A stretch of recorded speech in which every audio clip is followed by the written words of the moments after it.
lu sendiri belum lagi teori, makanya dia sudah mencoba karena Nina panen mana berusaha, jadi lu maksimalkan penggunaan pupuk kandang itu, pupuk yang mana sampai 7 sak ya. Memang besar sih biaya ini jika memang dirupiahkan 5 makanya aku 2 adanya terutama 5. Jadi anak angka gerakan itu cuma 100 katakanlah 150 ya.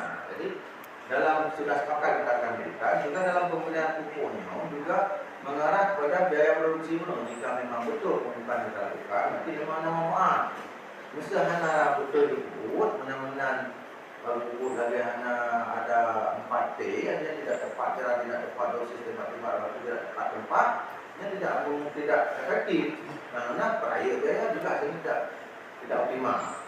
Nah, jadi karena misalnya mana bukan jika kita fokus pada zaman pangan yang namanya khusus padi, pupuknya bentuk tebal, dia beda. Jadi menurut bukan memang tempatnya sudah di dalam petakan sawah. Lebih buruk ini memang dia ditebal. Atau ada yang granulnya pun yang urea tanam itu juga itu pun jarang ya dikasihkan. Jadi tengok utamanya bicara kerja pupuk di lapangan dan khususnya Cakra Bayu, ularnya tebal di petakan sawah. Jadi memang ada ditebal pun dia akan di saat ada air yang macam-macam itu akan dia akan menyebar di saat ada air. Ya, tapi di saat tanaman sawit tidak bisa, hanya mungkin tahu pak dekatnya atau di daerahnya bak lain atau ke bak lainnya untuk turunannya nanti itu ingin. Nah, jadi ada beberapa faktor teknik yang memang harus kita perhatikan. Nah, jadinya yang kita pelajari dulunya undang. Jadi kita sepakat dengan masalah perlunya kebutuhan pupuk bagi tanaman sawit. Ini kita bahas tentang kekurangan haram, Bang Yu. Nah, definisi nitrogen ada penentu pertumbuhan. N dalam bagi sawit untuk penentu pertumbuhan. Jadi untuk mencapai degakan yang bagus, untuk mencapai cucuk yang bagus itu dipengaruhi oleh N. Nah, defisiensi sering terjadi karena ketersediaan N dalam tanah yang rendah serta tumbuhnya gulma serta tanaman. Nah, kekurangan N-nya memang hanya pupuk dalam tanah. N dalam tanahnya ada. Dia surah anak tadi. Yang kedua kaipu oleh atau pipa oleh tanaman. Gulma, nalu. Jadi pasti N-nya nalu. Nah, yang kedua cirinya helai daun berupa hijau muda hingga kekuning-kuningan dan pada kasus yang parah akan menggulung dan mati itu. Nah, itu orang sawit. Meri. Jadi daunnya itu secara kasar tahu sudah nampak perubahan warna hijau daun klorofilnya. Nah, tulang daun dan pelepah daun berubah menjadi kuning, oranye. Pak, pupuk ini yang pupuk itu berubah warna dari hijau jadi arah oranye. Itu karena dia sudah kekurangan nitrogen. Nah, itu. Yang kedua, defisiensi fosfat atau P. Itu sebagai hara penentu batang akar yang kuat. Nah, di saat P ini tidak cukup, itu pasti mengganggu batangnya kecil, kerdil, juga perakaran itu tidak maksimal, tidak banyak akar sawit itu. Itu gunanya fosfat bagi tanaman itu. Nah, kekurangan sering terjadi karena pH tanah yang asam serta topsoil yang erosi. Ya, jadi perlu pengapuran juga tekniknya juga pengecekan tanah itu, tanah asam pasti P-nya tinggi itu. Terganggu P-nya juga tanah yang mesti dan erosi. Jadi rumus tanamnya kayak bak. Nah, sementara perakaran sawit itu kan di atas. Nah, itu menjadi faktor kekurangan fosfat. Nah, cirinya tanaman tumbuh kecil, pelepah memendek dan tumbuh pertumbuhan batang meruncing ke atas seperti piramid. Nah, jadi itu bukan masa umur dari 7 sampai 10 tahun ke atasnya itu sudah nampak ya. Itu daripada sama-sama kadang-kadang yang di PC, yang di perusahaan, jadi mudah kalau yang menampung gitu. Nah, sampai ini nampak. Berikutnya nampak tadi. Yang kita pilih, banyak lumpuh-lumpuh dalam nampak. Ikut dalam lewat, kemudian dalam kaki tidak tahu itu jelas nampak yang mubah dulu. Mbak yang macam tu, kalau kita bedah macam manakah kasar dan itu yang mbak ibu. Seharusnya kali itu nyanyi. Dia tahu kalau mau fikir boleh. Makaman dan tahu Pak Jul, bilang aku nak Pak Jul ya. Kemudian dari BP sekilaunya kaji logistik dan terbang lagi. Inilah dia memang bagus dia betul sebutan. Nah gitu. Dan dua, munculnya gurma dan alang-alang yang berwarna ungu serta tanaman. Ciri-ciri tanam dan olahan danyo, misalkan ada lima kau, ini itu sudah makan kurang nak fosfat. Cuy ya tu nanti di lahan itu.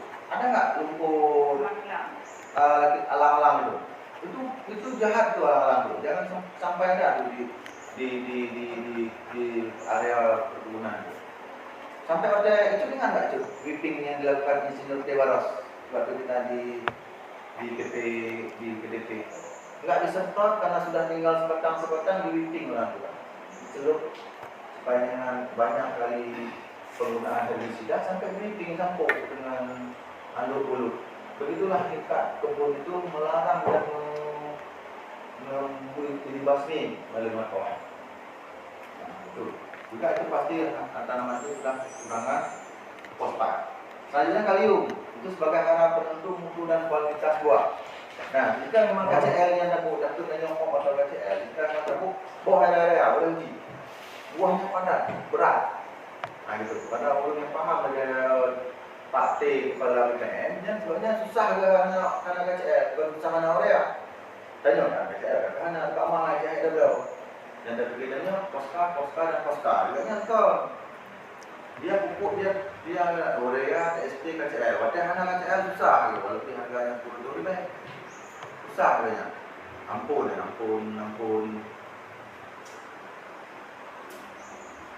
Punya kepala BPMOI dan pensiun dia. Bukan gagal oleh Pak yang Pak. Nah itulah dia benar HBD. Kami tak hanya untuk melakukan analisa daun. Nah kekurangan K sering terjadi karena kadar K tertukar cation exchangeable bahasa Inggrisnya dalam dana sangat rendah. Nah, tertukarkan jadi ini tertukar dengan kadar yang memang hanya mampu menjelaskan secara kimiawi, tapi itu mudah dia hilang K dalam dana itu. Nah, jadi mungkinnya dipelajari kembali bagaimana kita K itu mana turun situnya tentang kimiawi, yang bagaimana kita membuka K, tapi urutnya tapi K dalam bentuk pupuk. Nah, ciri jika yang K yang mengenali di dalam area-areanya pada sawit muncul bintik-bintik kuning pada daun. Yang bakun yang bunuh yang akan merah cukup punya ada bintik-bintik yang terus membesar hingga menyatu. Daun tua bahkan seluruh tajuk lama kelamaan menjadi oranye. Yang kelupuknya diukurnya lagi. Dan kalau bunuh ditambah budi kakek lagi nya kayu kerjaan bayangkan aja sebenarnya yang kanyonya yang lahannya lipat. Nah, muncul garis putih lurus di kedua sisi tulang rusuk tengah daun. Bak pulihnya. Nah, itu muncul memang pada peneliti fisiologi tanaman mungkin dia lebih paham. Nah, itu bukan peneliti tentang tanaman sawit, mungkin sama-sama untuk terpahami bahwasanya ini adalah literatur dan mencoba internet. Jika memang bisa kawan-kawan pakai, jika untuk bisa menambah ilmu pada saat boleh kita pelajari kembali. Nanti mak dan menteri dimanjir membuka, tapi kalau menemukan yang garis putih lurus di dua sisi tulang rusuk tengah daun.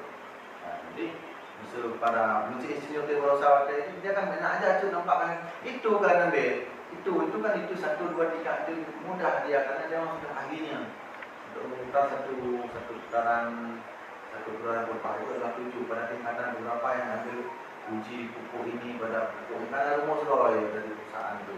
Nah jadi mungkin yang akan sawit guru pembelajaran lain pada lo pribadi juga mungkin kepada kawan-kawan yang memang membutuhkan tentang literatur cara untuk pengujian kasusnya.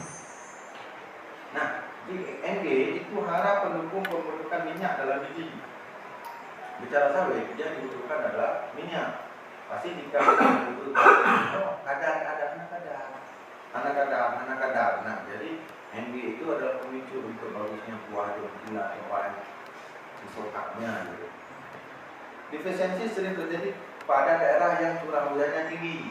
Ya, misalnya kamu ini cukup ini memang NG ini seperti dianggap jika bukti baik kurangnya NG itu menjadi faktornya. Gitu. Cirinya daun tua berwarna hijau kekuningan.